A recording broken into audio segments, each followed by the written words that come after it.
Assalamualaikum warahmatullahi wabarakatuh.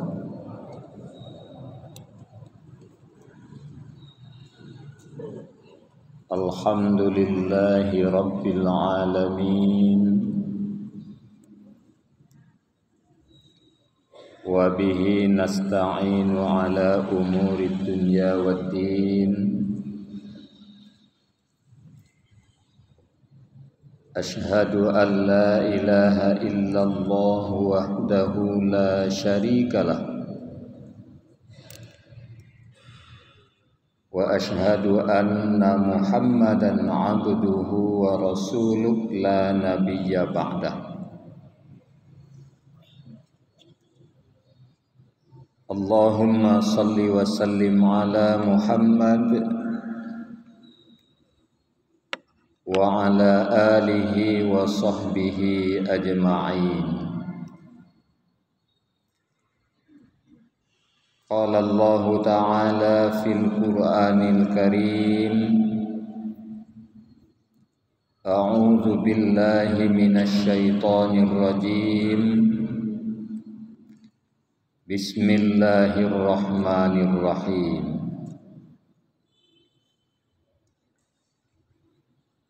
Ya bunayya innaha in taku misqala habbatin min khardalin fatakum fi sakhratin aw fis samawati aw fil ard ya'ti bihallah innallaha latifun khabir. Sadaqallahul azim. Bapak-bapak dan ibu-ibu jamaah salat subuh rahimakumullah, puji dan syukur kembali kita persembahkan kehadirat Allah Subhanahu wa ta'ala. Salawat dan salam kita mohonkan kepada Allah untuk Nabi kita Muhammad sallallahu alaihi wasallam. Sebagai dasar dari pengajian pendek kita subuh ini, firman Allah dalam surat Luqman ayat 16. Luqman menyeru kepada anaknya, ya bunayya innaha in taku misqala habbatin min khardalin fatakum fi sakhratin aw fis samawati aw fil ard.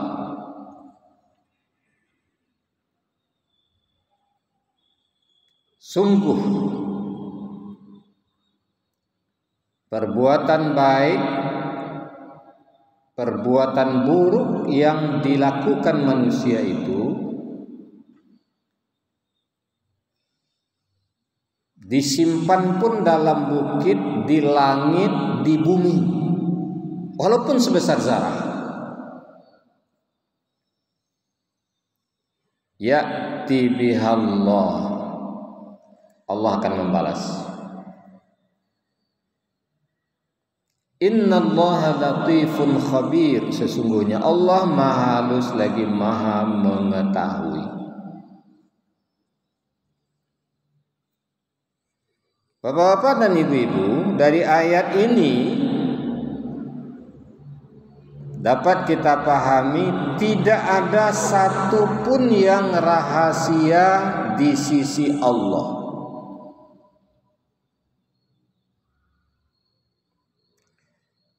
Beramal baik kita, berbuat jahat kita, sebesar zarah sekalipun. Kalau istilah nan banyak awak pakai, sagadang biji bayam, tapi tidak sampai sagadang itu zarah itu. Sudahlah sebesar zarah, sagadang biji bayam, diletakkan di bukit, dimasuk-masuk bukit. atau di langit disimpan, atau dalam bumi disimpan. Allah tahu. Allah tahu dan Allah akan membalasnya. Nan nelok kababale dengan nelok, nan buruk kadibale dengan buruk. Seperti yang sering kita baca di akhir surat Al-Zalzalah. Faman ya'mal misqala dzarratin khairan yarah wa man ya'mal misqala dzarratin syarran yarah. Sebesar biji zarah yang baik dibalas, sebesar biji zarah yang buruk dibalas. Itu sebabnya dulu Bapak dan Ibu baca sejarah perjuangan Imam Syafi'i. Jadi Imam Syafi'i itu kalau maja murid, 1 tahun pertama murid belum diajar beribadah, belum diajar baca Al-Quran, belum diajar sholat, zikir, segala macam, belum.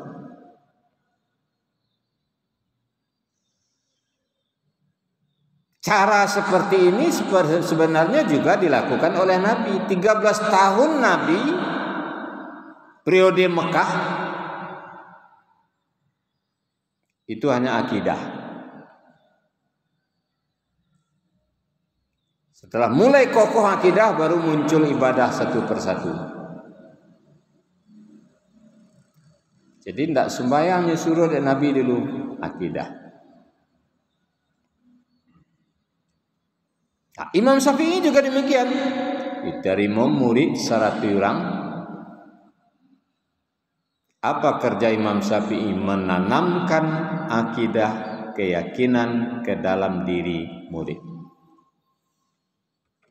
Bukan mengajarkan teori keimanan. Kalau kita yang banyak di sekolah teori keimanan, rukun iman ada 6. Pertama, percaya kepada Allah. Apa dan anak sampai ke dia apa? Kalau Imam Syafi'i tidak. Iman itu yang ditanamkan, bukan menghafal-hafal rukun iman segala macam. Sehingga iman murid itu sampai ke puncak kekuatannya baru diajar ibadah.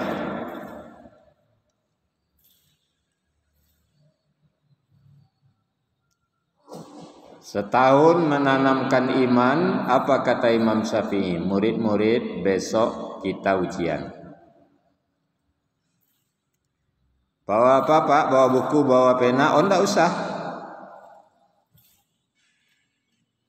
Lantas apa yang mau dibawa? Kalian bawa masing-masing 1 ekor burung. Burung apa Pak? Terserah, yang penting burung.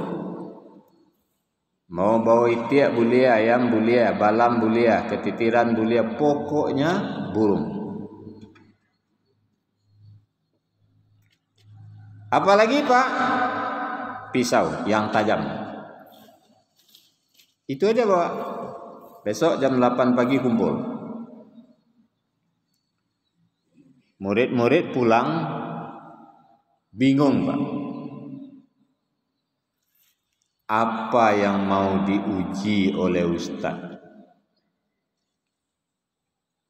Dan dibawa burung sikua pisau cek. Adona mengecian ke kawannya, kau ndak doge kau ujian kedua, kau kabagadang awak disuara, membaka-baka burung. Kecek sebahagian memang ujian kok, mungkin Ustaz kamu uji teknik mandabi hayam menurut Islam. Anan jaleh kita cari burung dulu. Macam bu. Ada 6 burung pipik saja bawa. Besok pagi kumpul. Jam 8 baris. 8.30 ujian kita mulai. Saya beri waktu 2 jam. 8.30, 9.30, 10.30 selesai. Soalnya mana Pak? Ujian tidak pakai soal. Apa yang kami kerjakan? Ada satu perintah.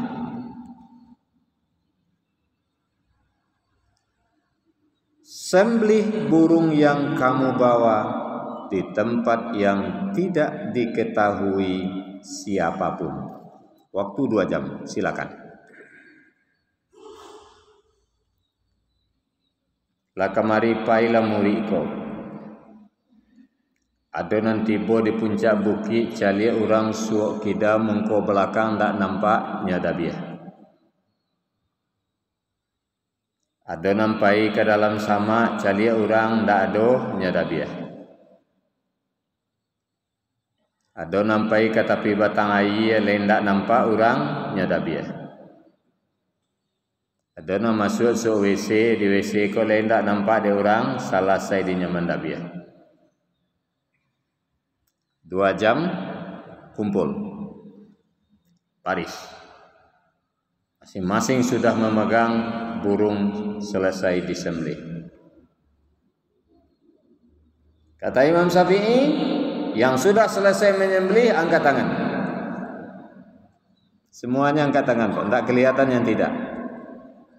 Sekarang saya tukar, sudah. Yang tidak jadi menyembelih angkat tangan.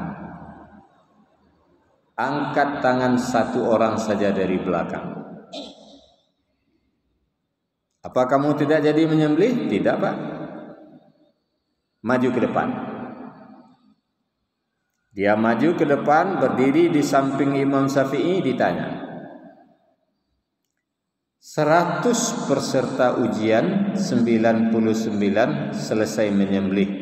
2 jam dalam waktu yang cukup lama untuk menyembelih seekor burung. Kenapa kamu tidak lakukan? Sesuai dengan perintah Bapak, tidak ada tempatnya Pak. Tempat apa? Tempat menyembelihnya tidak ada. Salapang ke dunia ya lapang Pak. Tapi sesuai perintah Bapak, sembelih burung ini di tempat yang tidak diketahui siapapun. Tak ada tempatnya Pak. Lambo pai kate buki calia orang suok kida mungko belakang orang tak ada, tapi Allah tahu tak ya di pada biara. Ambo bawa ke dalam sama calia orang mungko belakang, ia tak tahu orang, tapi Allah tahu tak ya di jemu dah biara.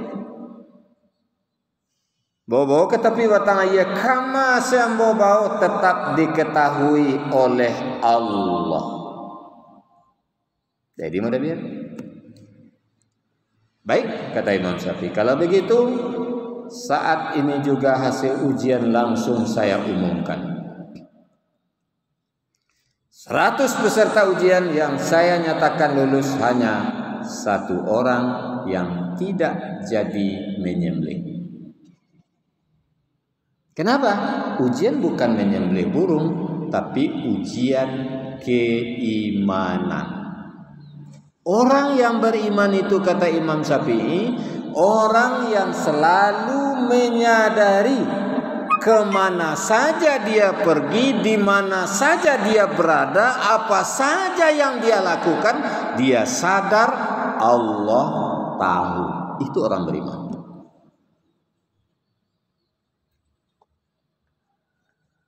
Sehingga kalau ada niat untuk berbuat baik, dia semakin termotivasi berbuat baik karena dia yakin Allah tahu.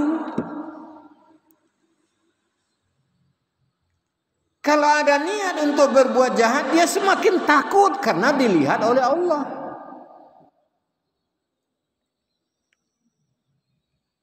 Nah, sekarang mungkin ini persoalan Pak.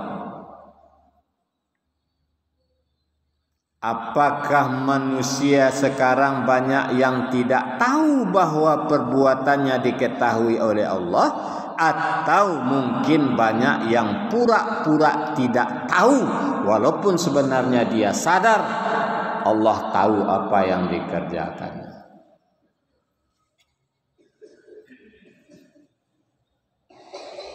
Ini yang terjadi. Jadi untuk itu, Bapak-bapak dan Ibu, ini yang perlu kita tanamkan dalam diri kita. Kemana kita pergi? Tidak ada satupun yang rahasia di sisi Allah. Semuanya diketahui oleh Allah. Jangankan perbuatan fisik nyata kita, detak detik hati kita saja diketahui oleh Allah.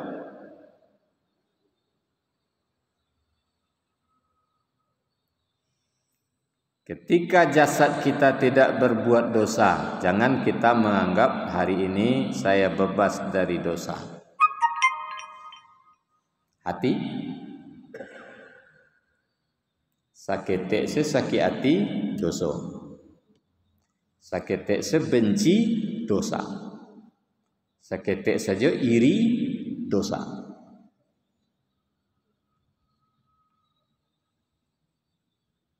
Walaupun yang tahu kita sendiri, tidak tahu orang kita sakit hati, tidak tahu orang kita iri dengki, kita aja yang tahu dosa. Allah beri hati kita itu hati yang suci. Kita lahir itu semua kita akan diberi hati suci. Untuk apa? Untuk menyimpan segala sifat-sifat mulia. Dicontohkan, diajarkan oleh Nabi sifat mulia itu. Innama bu'istu liutammima makarimal akhlak. Nah, berapa yang kita simpan di sini? Berapa pula sifat tercela yang kita simpan? Mana yang banyak? Bahkan ada sifat tercela itu yang sama dengan benalu, menghabiskan yang baik. Al-hasadu ya'kulul hasanati kama ta'kulun narul khatab. Dengki itu memakan kebaikan sebagaimana api memakan kayu yang kering. Enggak tahu orang, enggak dibilang kepada orang, tapi ada, kita tahu sendiri hati ini dengki. Dipelihara oleh kita, dia makan kebaikan. Kebaikan mana yang dia makan? Pahala kita dihabisi.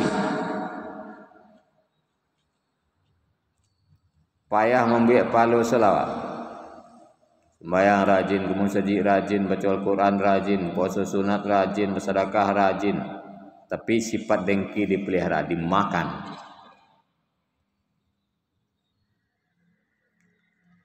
Lantas apa lagi yang dimakannya? Sifat-sifat baik kita. Jadi bukan pahala saja, sifat baik kita dihabisi oleh dengki. Sehingga kalau dengki yang dipelihara, muncul sakit hati, muncul benci, muncul ingin balas dendam, muncul ingin menghabisi, ingin menang sendiri, bahkan berupaya bagaimana orang lain menderita.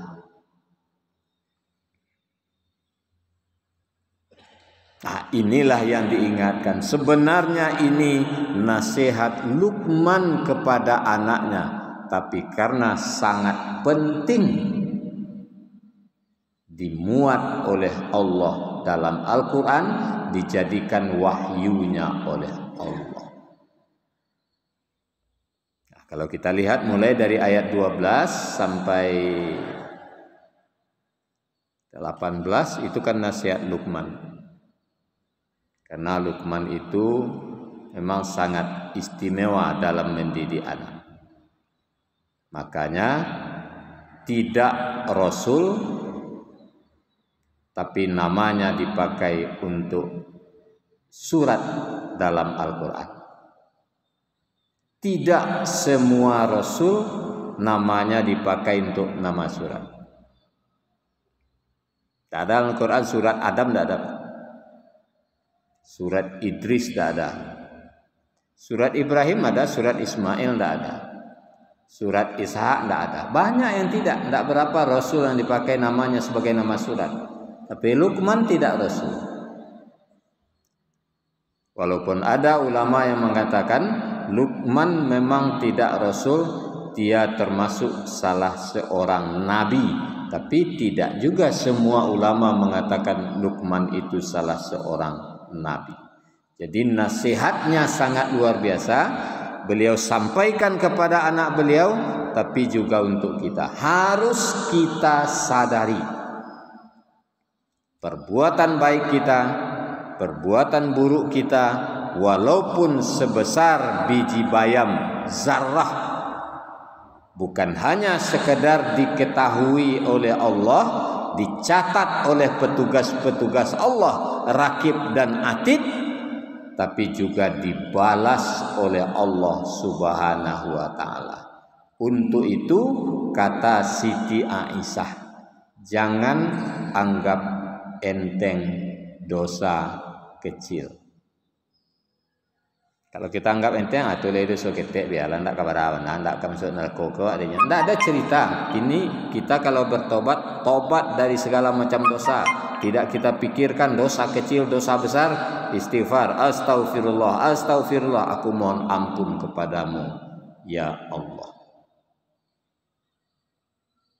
Bapak dan Ibu jamaah sholat subuh rahimakumullah, barangkali inilah pengajian pendek kita subuh ini, mudah-mudahan bermanfaat. Terlebih dan terkurang banyak maaf. Wassalamualaikum warahmatullahi wabarakatuh.